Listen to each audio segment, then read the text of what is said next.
A Bogdane Iliću, pičko jedna, kako jedva čekaš, znači jedva čekaš da se ovo nešto desi. Evo ti malo pažnje, pošto si ti najjači, ti kuci tvoji, znaš, si, brate. Kakav si ti miš onaj. Jedva si čekao da se nešto ovako desi. Ali neće, buraz, ne ide. Pa logično da se jedva čekao te, brate. Pametan sam i ja, brate. A čekaj, on misli da ovdje se kao da je pažnje, da je mi reklamu neko. Pošto meni treba da me veliki Nuni pomene, buraz. Pa ja jedva čekao... srce u četu. Ne, ali ja jedva čekao, buraz, da se ovako nešto desi, da ljudi vide da je lik nesposoban. Da lik nije content creator. Da je lik kada se nađe u situaciji gdje treba zapravo da pravi content, a ne Aki Bemba, razumeš? Da će lik da flopuje, da lik neće znati šta da radi. Ja sam samo...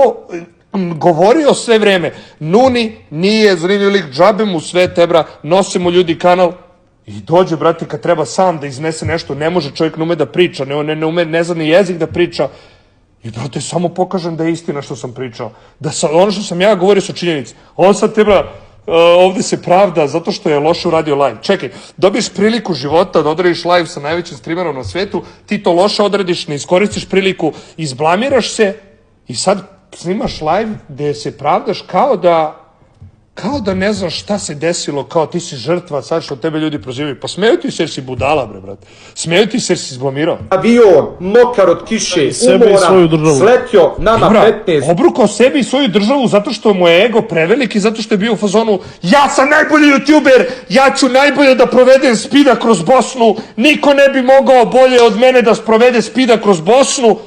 Izblamiraš se i sad si žrtva, ne razumem, ne, buraz, nego treba da kažeš, gledajte ljudi, ja ne znam engleski, ja nisam dorasao zadatku, nisam sposoban da sprovedem Spida, nisam sposoban da napravim sadržaj koji se očekuje od mene, koji nije na svetskom nivou, ne mogu, koji je tačnije na svetskom nivou, ne mogu to da izvedem, evo nek uradi to neko drugi. Ne, on je rekao, ja sam najjači, evo mi je prilika, znači razmišljao je, evo je prilika za hajp, sad ću da ugrabim hajp, sad ću tebra da izgrmim na najjače, loše odradi live, izblamira se, ne zna engleski da priča sa čovekom, napravi ono blam života, izblamira sebe, izblamira svoju državu, jer ne predstavlja samo sebe, već predstavlja svoju državu i sada je on žrtva.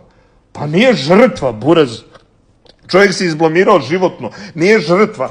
To je kao da ja uzem i da snimim loš klip i da mi ljudi isprozivaju i kažu au, Bako, koliko loš sadržaj si izbacio, baš glup klip, dosadan, i ja upalim live i krenem da pričam. Ja ne mogu da verujem kako me ljudi prozivaju, kakav linč sam doživeo, jer sam snimio loš klip. Buraz, naravno će te prozivaju jer si snimio loš klip, jedino u životu.